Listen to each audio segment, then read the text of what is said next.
My friends can attest that I spent a lot of my high school years, even my college years, dating around trying to find Mr. Right. So over the course of, it was almost 10 years actually that I was completely single. I dated one girl for 2 months. I just kept on feeling with each relationship that I was in, there was a missing piece, a missing puzzle piece. And I finally realized that it was the guy's faith. So I came to a point of just really waiting on God about 2.5, 3 years ago, and kind of stayed in that spot. Honestly, I had gotten beyond my own feelings of frustration and wanting a wife. I knew that God knew my heart. I knew that He knew where I was coming from, and I was just really got to a place of contentment waiting on Him. After college, I realized that I wasn't going to settle. I set pretty high standards, and but just really trusted in the Lord that somewhere out there He would have the right guy for me. I was with the band Out of Hiding. We were in upstate New York, and it was a Sunday morning. We were standing in the sanctuary, and somebody had walked up to me and was asking me a question, and for the life of me, I really don't remember if I answered them, politely excused myself, or just walked away as I had caught a pair of these eyes across the room. I'll never forget it. I had this little check in my spirit. I was like, oh, he's a handsome guy. But I immediately shut that down because I trained myself to be like, looks don't matter. Like, what matters is what's on the inside. Oh, who would ever want to be king? I hear Jerusalem bells are ringing, Roman cavalry choirs are singing. Be my mirror, my sword and shield, my missionaries in a foreign field. For some reason I can't explain, I know St. Peter won't call my name ever alone this word, but that was when I ruled the world.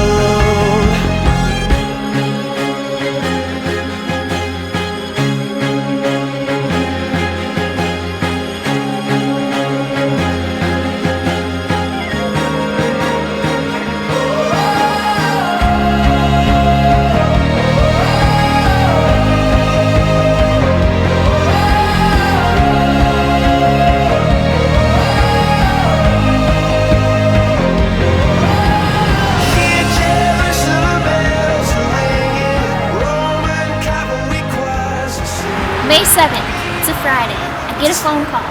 Jeremiah's like, can you be ready at 4 o'clock? It's now 3:30. So we went to a bunch of different locations all over the Northeast, stopping at each location and picking up these little black canisters.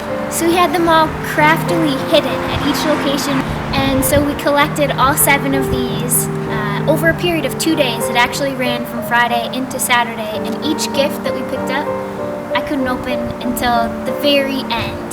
So this whole thing was under the auspice of us spending, kind of celebrating her birthday, and so we've gone around and picked up all these gifts that were stashed in all these different hidden places. It kind of came to a point of conclusion, sitting on someone's floor having a picnic after we'd finished eating all this wonderful food. I explained to her as we were looking at this big pile of these little containers that she could now open them.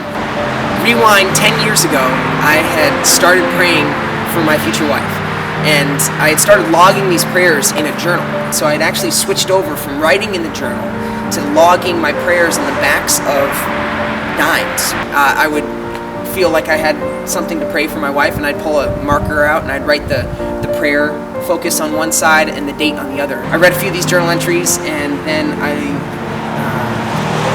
started to open up these jars. And I started bawling.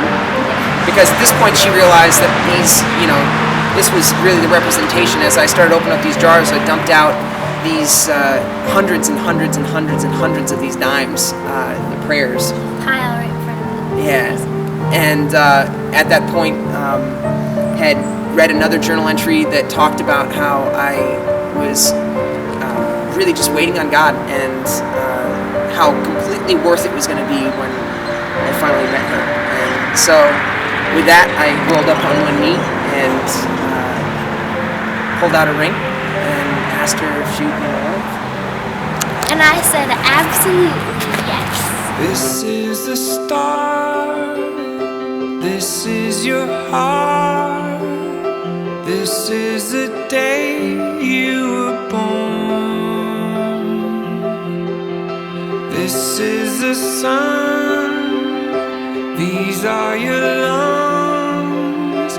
This is the day you were born, and I'm always, always,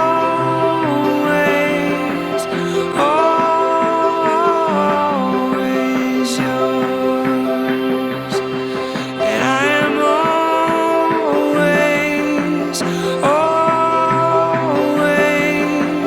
always yours.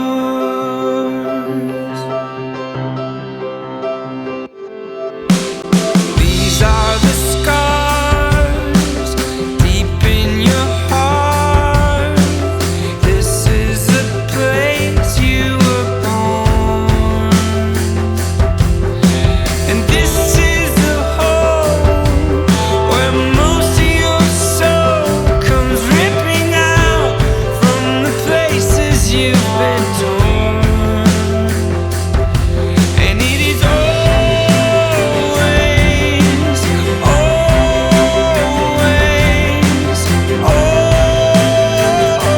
always yours.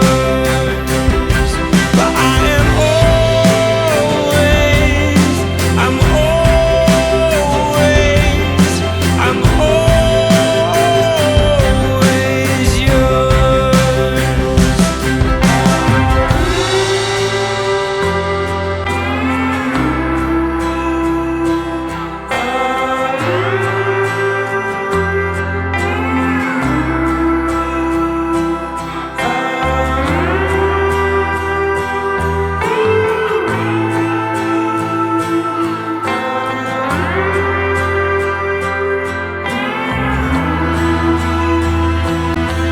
Hallelujah, I'm caving in.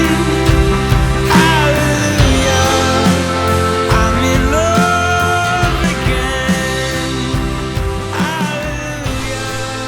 From this day on, I choose you, my beloved Jeremiah, to be my husband, to live with you and laugh with you, to stand by your side through the mountaintop highs and deep valley lows. I promise that divorce will never be an option. I promise to keep Jesus at the center of our relationship and to love you through him. I commit to love, honor, respect, and serve you all the days of my life.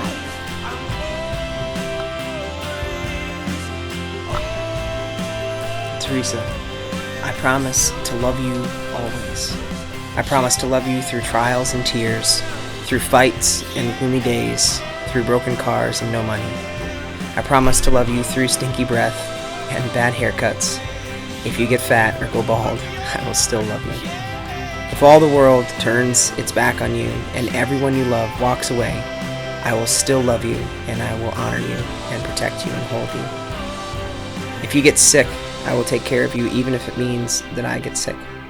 I will love you through all the joys and trials of raising a family. I promise to stand for integrity and to lead you in our marriage. I promise that divorce will never be an option and to make the Lord the center of our lives. I promise to love you always.